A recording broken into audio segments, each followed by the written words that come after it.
मैं रिजवान साहब से एक सवाल पूछना चाहता हूँ, एक सवाल नहीं, मैं पहले मैंने रिजवान साहब से एक सवाल, मैं आपको इतना नंबर 2 लगता हूं कि मैं फेक कॉल करूंगा और फेक कॉल करके खड़ा रहूंगा कि मेरी बीवी और बच्चा अंदर गिर गया, और आप सोचें वो उस कंडीशन को सोचें। अस्सलाम वालेकुम, मैं हूं वकार शौकत और आप देख रहे हैं मेरा यूट्यूब चैनल वकार शौकत ऑफिशियल। आज का जो अहम टॉपिक है, इसमें सबसे पहले तो मैं आपको ये बताऊंगा कि पहले एक वाकया हुआ था कराची में, जहां पर एक बच्चा जो है वो खुले हॉल में गिरा और उसके बाद जिम्मेदारान के खिलाफ कार्रवाई की गई और ये बात बहुत ज़्यादा सोशल मीडिया पर वायरल हुई और कराची की इंतज़ामिया पर बहुत सारी उंगलियां भी उठाई गई। मगर अब जो लाहौर में एक वाकया पेश आया है, लाहौर में दाता दरबार पर सलाम करने के लिए आने वाली फैमिली, जिनमें खातून और उसकी बेटी जो है वो पार्किंग पॉइंट ढूंढते हुए बाहर पहुंची और वो खुले हॉल में गिर गई और दोनों की लाशें जो है वो कुछ घंटों के बाद मिली। लेकिन उस दौरान हुआ क्या और उसके बाद इंतज़ामिया की जानिब से क्या जो है वो कार्रवाई की गई, ख़ास तौर पे पुलिस का जो है वो इस वाक़या में क्या किरदार था और टीपा का और वासा का क्या किरदार था। हुकूमत की जानिब से एक बात भी जो है वो कही गई कि ये वाक़या ही गलत है, ये फेक वाक़या है, उसकी वजूहात क्या थी। तमाम चीज़ें जानने के लिए शेख जुल्करनैन साहब से बात करेंगे। शेख साहब, कराची के बाद लाहौर में एक इतना बड़ा वाक़या हो जाना, एक ख़ानदान जो है वो ख़राब हो गया, उनकी मतलब बेटी और जो है वो उसकी यानी खातून और उसकी जो है वो बेटी खुले हॉल में गिर गई। ऐसा लाहौर में हुआ है। मेरे ख्याल में ना इन दोनों वाक्य के अंदर ना, ये बेचारी जो बदनसीब माँ थी ना, ये खुद खुशकिस्मत थी।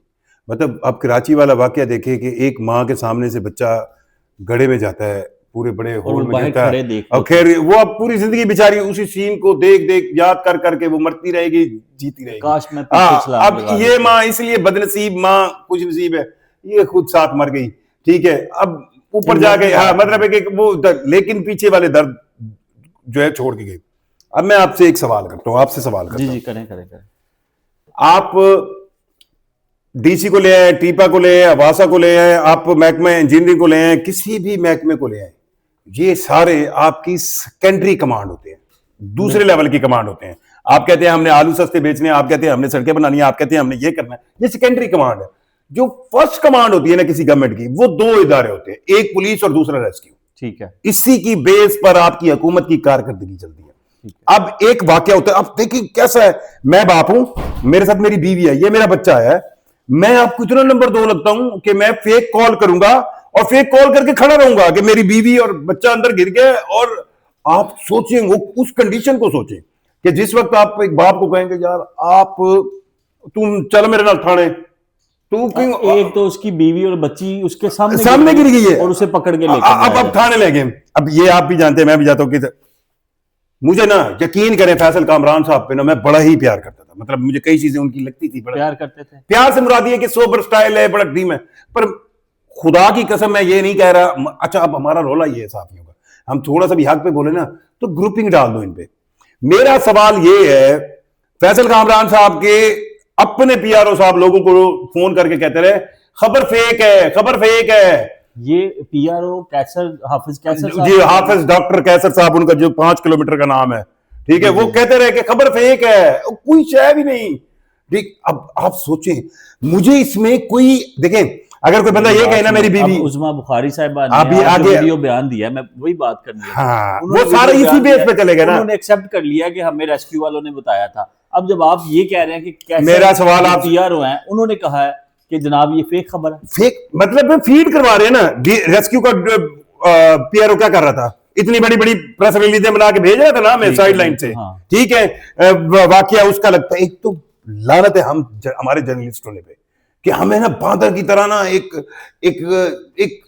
ऐसी इंफॉर्मेशन दी जाती है जिसको आप 2 दफा पढ़ लेने तो आपको लगता है कि यार ये तो बकवास है। अब वो जब ये वाकया हुआ है, ये आइए 9:30 बजे आपको रेस्क्यू 1112 से ऑफिशियल अलग ग्रुप बनाए हुए ना, एक होती है ऑफिशियल, एक होती है अनऑफिशियल। अब अनऑफिशियल में आपको आया ऐसा कोई वाकया नहीं हुआ, कॉल ट्रेस की जा रही है, ढींग।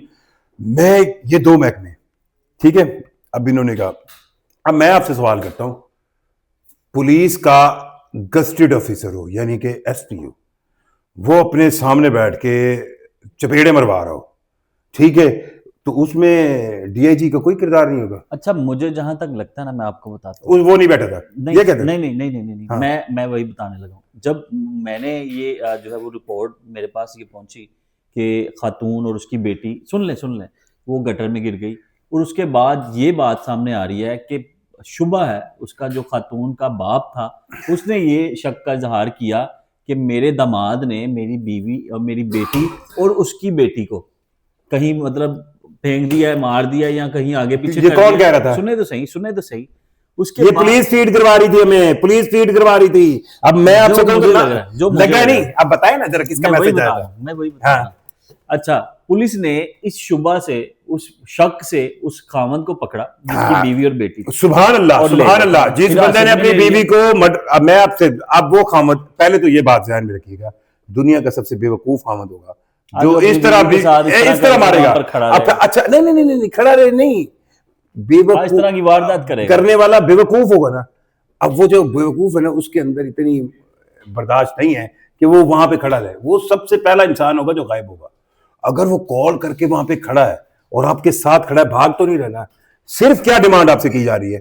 सिर्फ मेरी बीवी और बेटी को नहीं, मैं हूं, मैंने कहा आपको, मैंने पुलिस को कहा, मैंने रेस्क्यू कहा, मेरी बीवी और बेटी नीचे गिर गए, ठीक है? अब लेट्स से पुलिस और रेस्क्यू को लग रहा है कि मैं झूठ बोल रहा हूं, ठीक है? करना क्या है उन्हें सिर्फ 10 से 12 15 घंटे मुझसे प्यार से बात करनी। भाग तो मैं नहीं रहा, मैं तो ऑलरेडी उनके पास खड़ा हूं, मैं ऑलरेडी खड़ा हूं ना। बिल्कुल। दैट विल, अच्छा, अब ये हमारा टेम्परामेंट दिखाती है कि हम अपने किरदारों में, अपने कामों में, अपने प्रोफेशन में कितने थे।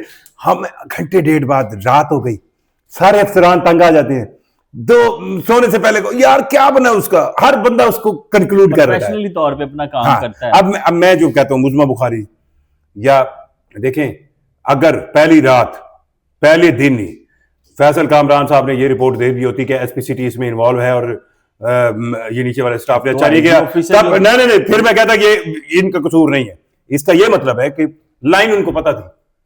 अच्छा, ये आप जहन में रखिएगा कि सीआईए चीफ होगा ना अमेरिकी, वो एक इंस्ट्रक्शन दे ना जिसमें वो साफ कह रहा हो कि फलां बंदे को उड़ा दे, वो फिक्रे आप टेप करके दुनिया की कहीं ले जाएं, उस फिक्रे से आप साबित नहीं कर सकेंगे कि ये कह रहा है कि उड़ा दें, लेकिन उस फिक्रे को सुन के एक प्रोफेशनल बंदे को 1 मिनट में पता चल जाएगा कि ये इंस्ट्रक्शन दे रहा है। तो जब डीआईजी या इन ऑफिस से जब इंस्ट्रक्शन आती है ना, तो वो यूं तो नहीं होता इन्होंने लम्बा पालो, ये वो मतलब वो एक वर्ड होता है जिससे नीचे पता चल जाता है कि साहब क्या चाह रहे हैं। अब भी इनके पास बड़ी जदीद टेक्नोलॉजी। अब नहीं, डॉक्टर रिजवान नसीर साहब, मैं सहाफत में पैदा हुआ तो उनको देखना शुरू किया 2005 से, जी उन्होंने रेस्क्यू बनाया, ये किया है, वो किया है। मेरा रिजवान नसीर साहब आपसे सवाल है, आप बहुत पेशावर हैं, और ये और बात है कि मुझे अभी ये मेरे प्यारे भाई वकार ने बताया कि इस वक्त मुझे ये लगता था कि आप सेक्रेटरी जो है रेस्क्यू के हैं, इस वक्त आप रेस्क्यू के कप्तान भी आप हैं, फास्ट बॉलर भी आप हैं, बैटर भी आप हैं, विकेट कीपर भी आप हैं, रिजर्व प्लेयर भी आप हैं, कोच भी आप हैं, सारा कुछ आप हैं। ऊपर पता नहीं कौन है आपके, खुदा का वास्ता है इस प्रोफेशनलिज्म को चेंज करके कोई बंदे लगाएं।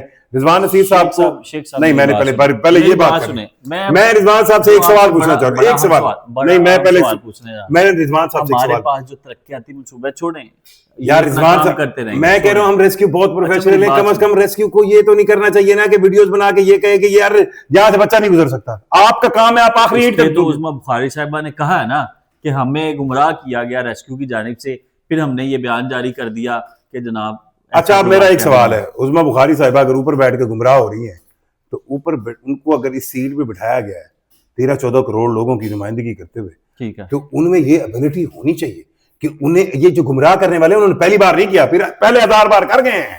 अच्छा, आप उसको एनालाइज तो करें। वजह से लोगों में और खास तौर पे जिनकी फैमिली जो है वो अभी भी मरियम बीबी को बहुत डिट्रैक्ट किया जा रहा है, अभी भी मरियम बीबी को ठंडा किया जा रहा है।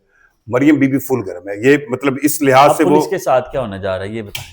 किसके साथ? पुलिस वालों के साथ, वही पुराने वाले। हाँ, एक ऐसा चमोतल है, डीएसपी को शोकाज है, जो एसपी है उस वो मुर्तकिब पाया गया। अच्छा, और जो उस कमेटी की इंक्वायरी करने वाले थे वो इमरान किश्वर था, वो मतलब वो बिल्कुल इक्वल ग्रेड का है फैसल कामरान, उसको कुछ कर नहीं सकते। फैसल साहब का मतलब मुझे तो मिलेंगे। मैं आपको लगता है कि सिर्फ ये कागजी कार्रवाई होगी कौन सी पुलिस कार्रवाई के खिलाफ? महीने 2 हमेशा 3 की तरह। हाँ अच्छा, अब आप मेरा एक और सवाल है, चले इन सब में इनको इनोसेंट मान लें।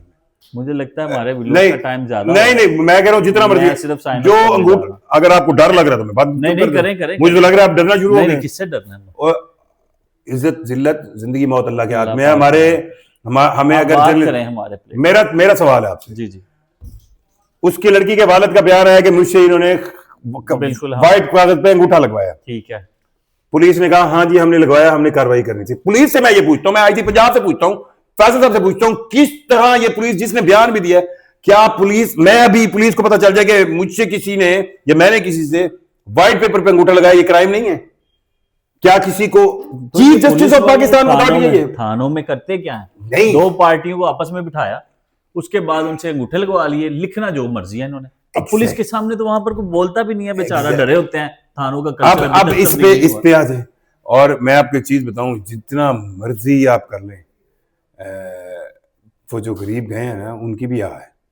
एक मरियम बीबी साहब, मैं आपसे तवक्को करता हूं कि इस मामले में आपको अभी भी बहुत सारे आपके आगे पर्दे डाले हुए हैं। रियलिटी आखिर में बताना चाहूंगा कि जब से ये तरक्याती मंसूबे शुरू हुए हैं, सबसे पहला एक वाकया हुआ था शादरा में, और वो सबने देखा सोशल मीडिया पर, बहुत ज्यादा वीडियो वायरल हुई थी। एक बंदा घर से निकलता है, और पानी बारिश हुई थी, हाँ बिल्कुल, उसके और बाद वो मौजूदाना तौर पर बच गया। हाँ वो बच गया हाँ। क्योंकि इर्द गिर्द लोग। उन्होंने आंखें खींची है। अच्छा, दूसरा वाकया हुआ था कमाहा में। हाय हाय।